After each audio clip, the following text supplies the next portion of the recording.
needed. Conflict management skills that are needed.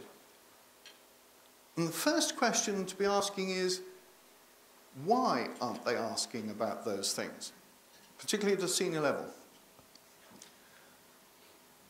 The second question that I guess that you should be asking is, who else do you have on your client list? Because if you have your main competitors on your client list, you can guarantee that the search firm won't be contacting the top talent in those firms to attract them to move. So the search firm goes away, they search through their database, and they contact various people and spend probably, 2 hours with them before putting up a short list for interview. At the interview, the company will sit down, very often hide all the skeletons in the cupboard that they don't want discussed. And during the interview, which may be a 1 or 2 stage process, it may be a psychometric test.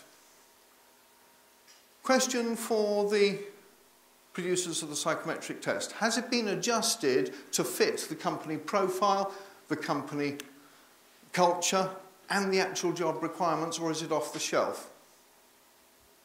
Finally, the job is offered to one of the few and is passed over to the line manager, who will spend the next 6 months with the individual, working with them to make them succeed. And then 40% of the time will return to HR to say, the guy's not succeeding. Can we get rid? Can we create a strategy? So who's to blame? Well, clearly it's not HR. After all they do is to manage the process. It certainly isn't the headhunters, because they've been paid and run off with the money. It's certainly not the line manager, because, well, he spent hours looking after the individual. So there's only one person to blame, and that's the poor sod who got the job in the first place. And what do we use as an excuse to get rid of him? He didn't fit into the culture of the organisation. But actually, culture is very rarely discussed at the interview process. Now, not fitting into the culture of the business, in our research of over 200 failures in various companies, was the primary reason for getting rid of somebody. In fact, it came out 75% of the time. And the other results were failure to understand the business situation, failure to build teamwork with staff and peers, unclear about what the boss expects, they don't have the required internal political skills, and finally there's no process to assimilate them into the firm.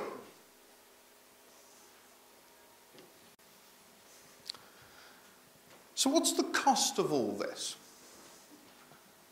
Well, most people would assume that if you're going to replace somebody within 12 months, it's going to cost you 2.5 times the salary. But picture this. A sales director who's just come into the firm, running an organisation of 25 salespeople. As he starts to fail, the sales director, the 25 will stop contacting clients, stop selling, and stop promoting the products as they watch the bloodletting that obviously is taking place at high level.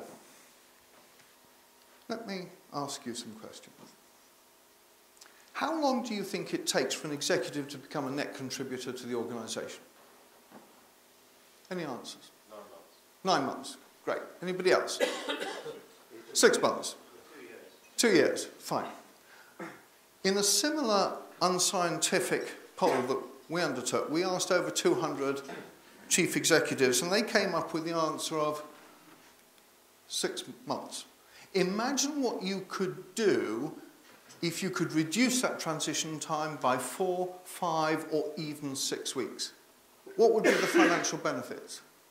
What new products would you be able to launch earlier? What new sales initiatives would you be able to undertake? What new marketing situations would you be able to do?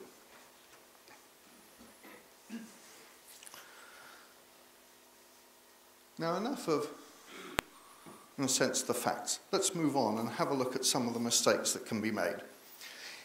In the seminars that we run, there are a number of proposals that we have. First is that executives will fail when they very often misread the business situation that they're in, or if they understand the business situation, they will ignore it.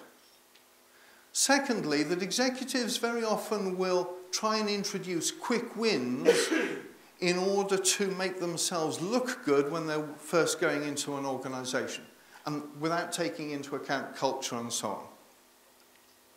And finally, that transition management can be taught so that it does make a net contribution to the bottom line.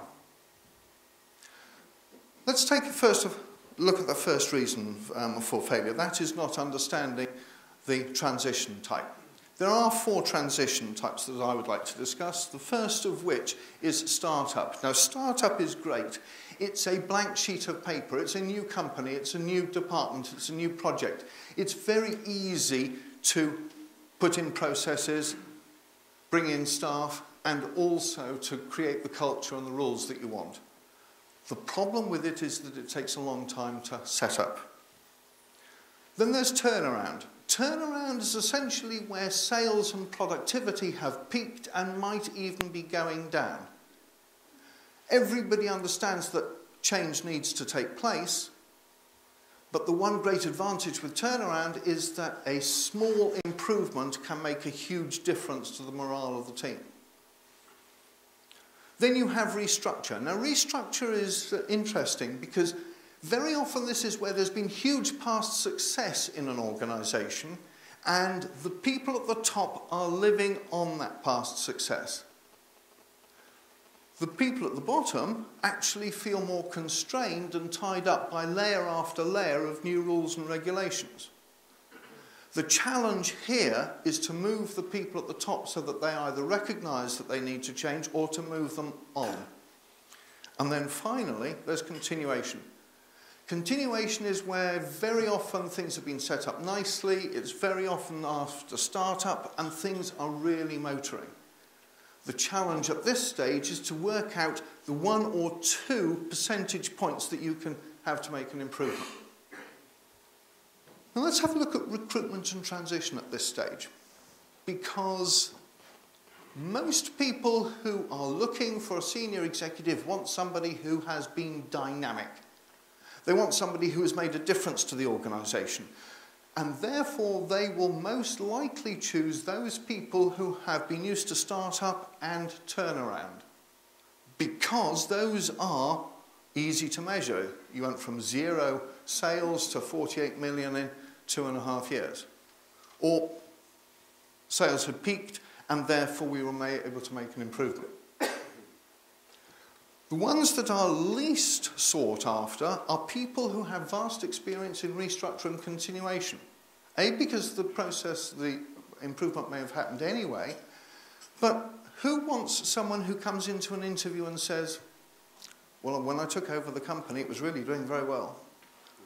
And it was very difficult for me to work out what needed to be improved, but when I did, we, improved it by 1.5% each year. But the reason for mentioning it is that if you bring in a senior executive with a lot of experience of startup and turnaround and put them into continuation, they will be more used to doing things quickly without consultation, whereas the bottom 2 may need that. And similarly, if you